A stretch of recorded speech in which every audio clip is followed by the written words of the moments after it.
Hello everyone. आज के video में हम लोग स्टार्ट कर रहे हैं most important case laws of the contract act 1872। फिर चाहे आप सीएस की एग्ज़ाम दे रहे हो, सीए की एग्ज़ाम दे रहे हो, सीएमए की एग्ज़ाम दे रहे हो या आप एलएलबी पढ़ रहे हो, आपके लिए ये सारे केसेस बहुत इंपॉर्टेंट है। मैं पहले ही बता देता हूँ ये वीडियो के अंदर कि इस वीडियो को हम मल्टीपल पार्ट्स में करेंगे बिकॉज केसेस बहुत ज़्यादा है, तो मैंने एक वीडियो में कवर नहीं किया है, इसको मैं 2 to 3 पार्ट्स के अंदर कवर करूँगा। ठीक है, बट आज सबसे फर्स्ट वीडियो हम लोग कर रहे हैं।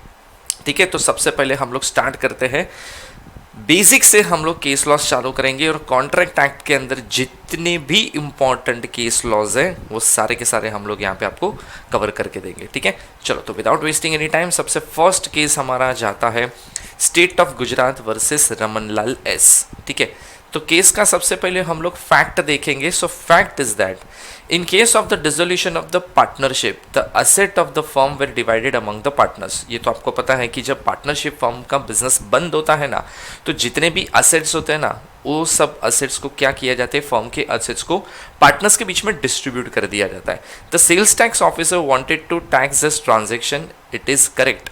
अब यहाँ पे क्वेश्चन ये आता है कि सेल्स टैक्स ऑफिसर क्या बोलता है कि भाई इस ट्रांजैक्शन के ऊपर जो असेट पार्टनर्स को दिया है ना, वो पार्टनर्स को जो असेट मिला उसके ऊपर भी टैक्स लगना चाहिए क्या, बराबर।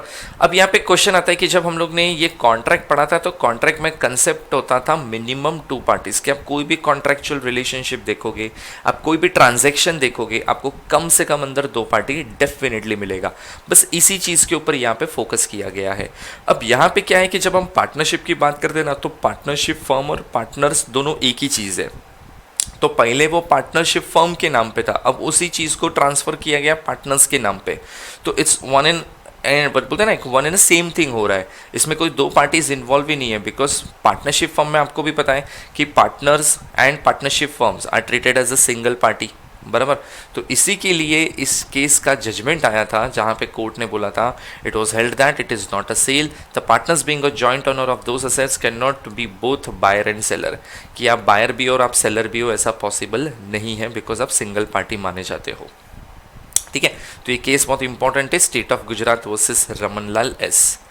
सेकेंड केस पे जाते हैं। Second case very very well known case, बहुत फेमस केस है, बाल्फर वर्सेस बाल्फर। ये तो आई थिंक जो ऑलरेडी पढ़ रहे हैं कॉन्ट्रैक्ट एक्ट उनको पता होगा कि ये केस क्या है। So husband agreed to pay his wife certain amount as a maintenance every month while he was abroad. Husband failed to pay the promised amount and wife sued him for the recovery of the amount. So it's एक obligation बनाया गया था husband and wife के बीच में, जहाँ पे husband out of town गया था, आउट ऑफ कंट्री गया था, तो उसने ऐसा बोला था कि मैं वहाँ पे जाके तुझे एक मंथली एक्सपेंसेस पे करूँगा which is very helpful for your survival, ऐसा उसने वाइफ को कमिटमेंट दिया था।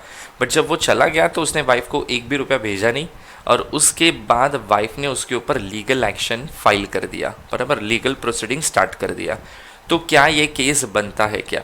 अब यहाँ पे हमने एक चीज़ देखा था कॉन्ट्रैक्ट एक्ट के अंदर कि 2 टाइप की अगर कॉन्ट्रैक्ट्स 2 टाइप के अगर ट्रांजैक्शन थे तो उसकी वैल्यू नहीं है।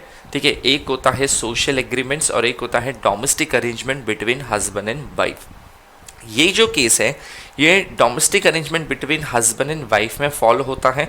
सो इसके लिए यहाँ पे जजमेंट देखो कोर्ट ने क्या दिया था। So it was held that wife could not recover as it was a social agreement and the parties didn't intend to create any legal relation. कि जब यहाँ पे 2 अरेंजमेंट किए गए थे, इस टाइप के अरेंजमेंट किए गए थे बिटवीन 2 पार्टीज, तो उसके बीच में जब अरेंजमेंट के टाइम पे कोई लीगल रिलेशन क्रिएट करने का तुम्हारा इंटेंशन था ही नहीं, बराबर।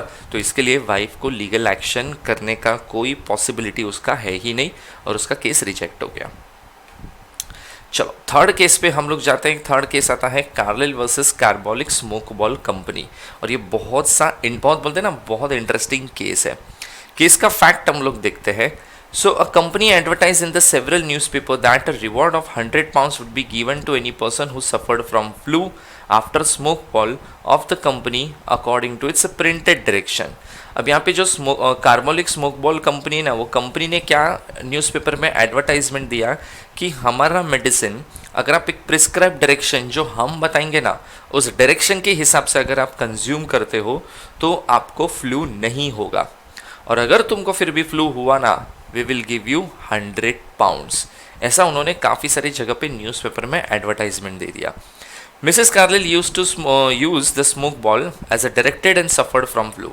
अब ये मैडम ने न्यूज़पेपर में पढ़ लिया कि अच्छा ऐसा कुछ है, तो उसने कंज्यूम किया, कंज्यूम करने के बाद भी उसको फ्लू हो गया। Okay, so it was held that she could recover the amount by using the smoke ball. She had accepted the offer. बराबर। तो यहाँ पे इसका एक कंक्लूजन ये आता है कि देखो, एक सिंपल सी चीज़ हम लोग देखते हैं कि जब केस का कंक्लूजन आया ना, तो कोर्ट ने क्या बोला कि यस ऑब्वियसली यहाँ पे कार्लिल को बेनिफिट मिलना चाहिए, कंपनसेशन भी मिलना चाहिए। अब ये जो केस है ना, ये केस है एक्सेप्टेंस के ऊपर कि जब ऑफर किया जाता है तो एक्सेप्टेंस कैसे हुआ। अब कंपनी क्या बोल के बैठ गया कि जब तुमने मेडिसिन कंज्यूम किया, तुमने इन्फॉर्म नहीं किया हमको। ये होता है ना एक रूल कि अगर ऑफरर ऑफर करेगा तो वो ऑफरी को कम्युनिकेट करेगा, और ऑफरी जब एक्सेप्टेंस करेगा तो वो ऑफरर को कम्युनिकेट करेगा। तो यहाँ पे क्या कर दिया उन्होंने, कंपनी क्या बोल के बैठ गया कि तुम ऑफर ही हो ना आंटी, कार्लिल आंटी, तुमने ऑफर एक्सेप्ट किया, हमको आके बताया क्या? नहीं। बट आंटी क्या बोलती है कि ये इम्प्लाइड, मतलब इम्प्लाइड बाय कंडक्ट है, मेरी कुछ एक्टिविटी ही अज्यूम किया जाता है कि it is an acceptance.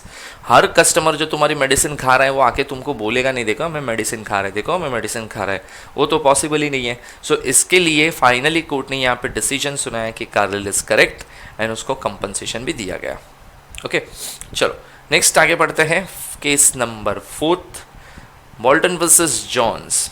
So if offer is specific in nature then it can be accepted by another person. जैसे दो टाइप के ऑफर होते हैं, वैसे तो बहुत सारे टाइप के ऑफर है, बट यहाँ पे मैं दो स्पेसिफिक ऑफर की बात करता हूँ। एक होता है जनरल ऑफर और एक होता है स्पेसिफिक ऑफर। जनरल ऑफर होता है when it is given to all, open to public है वो। But when I say कि I'm talking about specific offer, then it is given to only particular person. तो जो ऑफर खाली एक particular person को दिया गया है, क्या उस ऑफर को कोई दूसरा पर्सन एक्सेप्ट कर सकता है क्या? तो इसका कंक्लूजन हम लोग देखते हैं। So court stated that if offer is specific in nature, then it cannot be accepted by any other person. कि जब अगर तुमको ऑफर दिया गया है, एक स्पेसिफिक पर्सन को दिया गया है, तो एक्सेप्टेंस भी एक स्पेसिफिक पर्सन ही करेगा, कोई दूसरा एक्सेप्ट नहीं कर सकता। क्लियर यहाँ तक? ठीक है, चलो नेक्स्ट आगे के केस पे बढ़ते। Case number 5, that is Lalman Shukla versus Gauri Dutt, again one of the famous case of the contract act. तो केस देख लेते हैं क्या है। So Lalman Shukla is an employ with Gauri Dutt. When the nephew of the Gauri Dutt was found missing, Lalman Shukla was sent for search. It was announced later that whosoever finds the missing nephew will be rewarded with rupees 501. Unaware of the announcement of the reward, Lalman Shukla located the missing nephew and brought back. तो इसका story कुछ ऐसा है कि लालमन शुक्ला ना गौरी दत्त के यहाँ पे एम्प्लॉय था। ये जब एम्प्लॉयमेंट में था ना, तो एक दिन सडनली गौरी दत्त का ना नेफ्यू गुम हो गया। तो गौरी दत्त ने क्या किया, पहले तो खुद अपने हिसाब से ढूंढने का ट्राई किया, बट उसको नहीं मिला। तो फाइनली उसने डिसाइड किया कि वो न्यूज़पेपर पहले उसने ये बोला लालमन शुक्ला को एक काम करो कि जाओ तुम है ना ढूंढ के लेके आओ, बराबर, और ढूंढ के लेके आओ मेरा नेफ्यू किधर तुमको मिलता है क्या। लालमन शुक्ला को भेज दिया। लालमन शुक्ला को भेजने के बाद गौरी दत्त ने ऐसा सोचा कि यार इससे पता नहीं मिलेगा कि नहीं मिलेगा, so let me do one more thing. उसने ना न्यूज़पेपर में एडवर्टाइजमेंट दिया, और न्यूज़पेपर एडवर्टाइजमेंट में ये लिखा कि अगर कोई भी मेरे नेफ्यू को ढूंढ के लेके आएगा ना, I will reward that person rupees 501, 501 रुपये का रिवॉर्ड मिलेगा उसको मेरी तरफ से। अब ये चीज़ लालमन शुक्ला को पता ही नहीं है। लालमन शुक्ला है ना नेफ्यू को ढूंढ के लेके आया, और नेफ्यू को ढूंढ के लेके आया, उसने गौरी दत्त को हैंड ओवर किया। फिर भाई साहब लालमन शुक्ला घर पे चला गया, तो घर वाले उसको बोलते 501 रुपया लाया क्या? लालमन शुक्ला बोलता है कौन सा 501?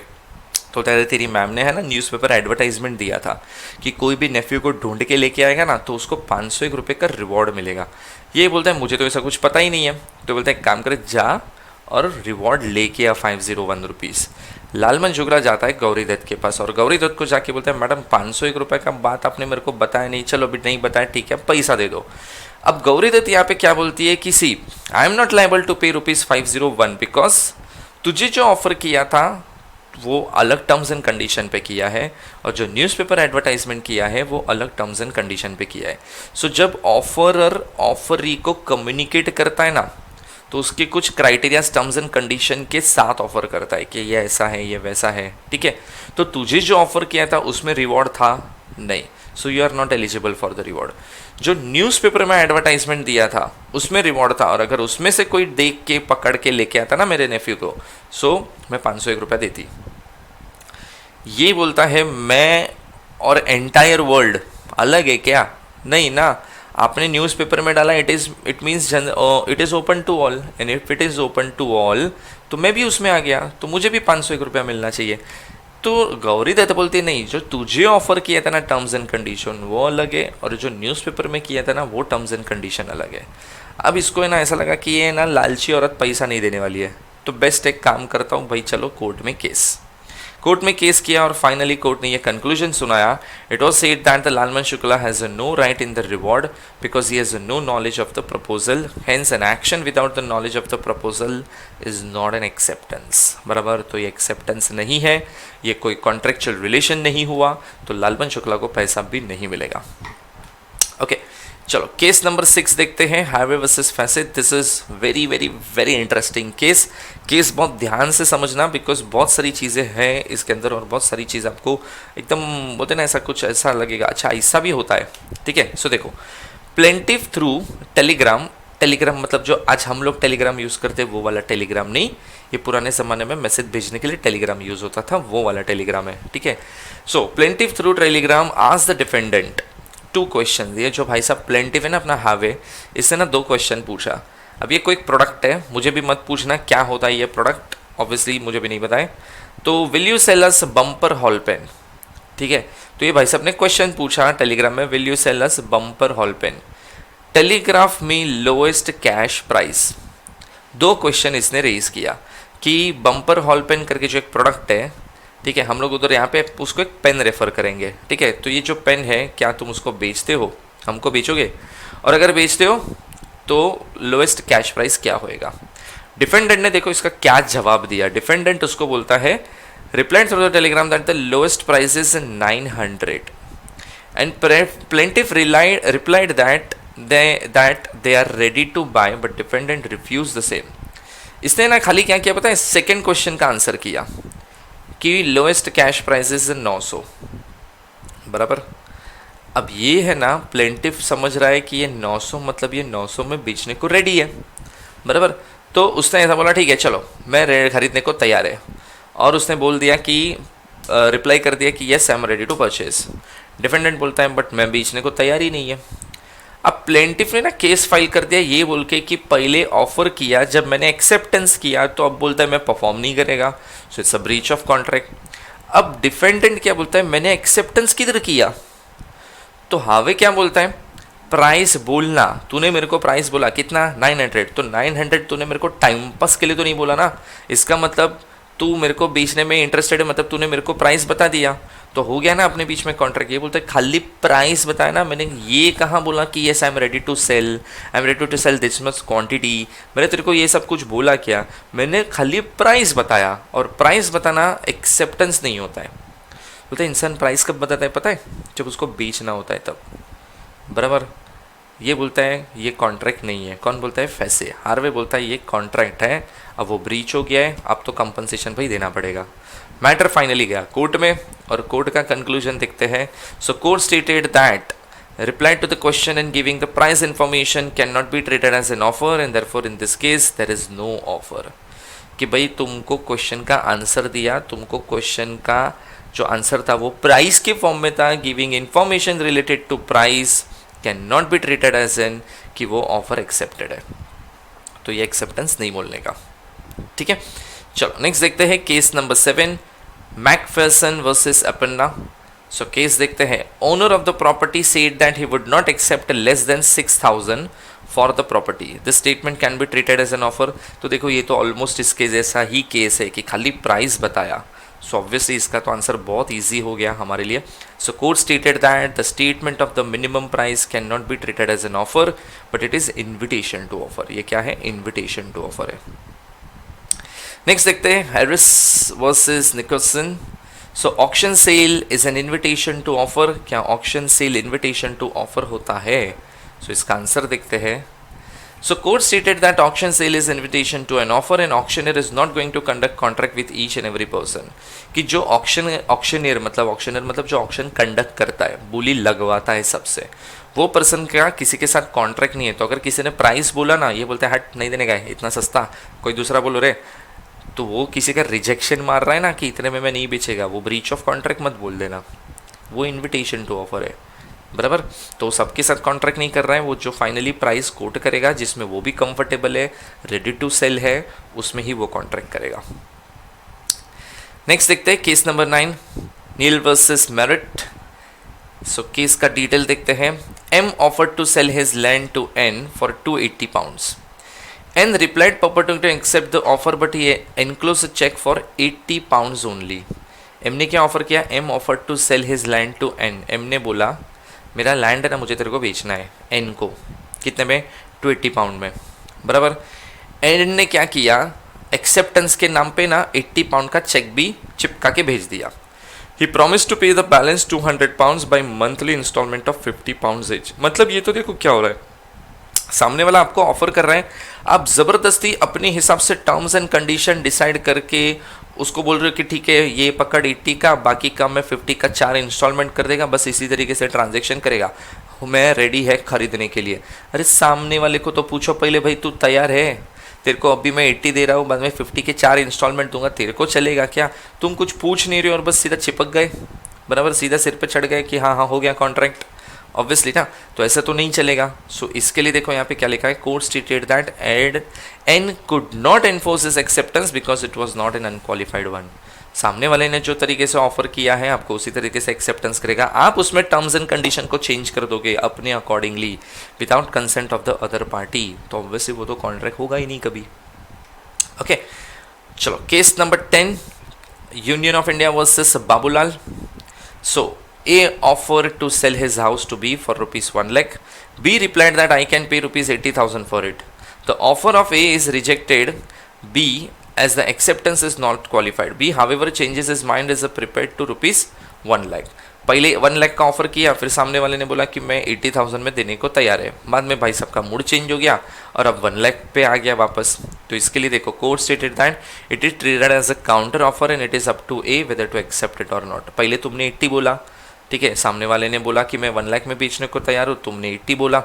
अब तुमने suddenly after certain period of time you change your mind, now you are saying that you are ready to buy at 1 lakh rupees. अब वो सामने वाले का चॉइस है बिकॉज तुम ऑलरेडी उसको काउंटर ऑफर कर चुके हो. अब जब काउंटर ऑफर हो चुका है तो तुम्हारा रिजेक्शन ऑफ ओरिजिनल ऑफर हो चुका है. अब वो सामने वाला डिसाइड करेगा उसको एक्सेप्ट करना है कि नहीं करना है. ठीक है, बराबर. चलो तो ये पर्टिकुलर वीडियो में हम लोग 10 केसेस हम लोग ने यहाँ पे डिस्कस किए. नेक्स्ट वीडियो जो मैं डालूंगा उसमें हम अगेन बाकी के केसेस सॉल्व करेंगे. तो इसको मैंने जैसे आपको स्टार्टिंग ऑफ द वीडियो में बोला कि मैं इसको मल्टीपल पार्ट्स में कवर करूंगा और सारे आपके कॉन्ट्रैक्ट के केसेस को कंप्लीट करूंगा. ठीक है, क्लियर. चलो तो आज का ये वीडियो हम लोग यहाँ पे एंड करते हैं. Thank you very much.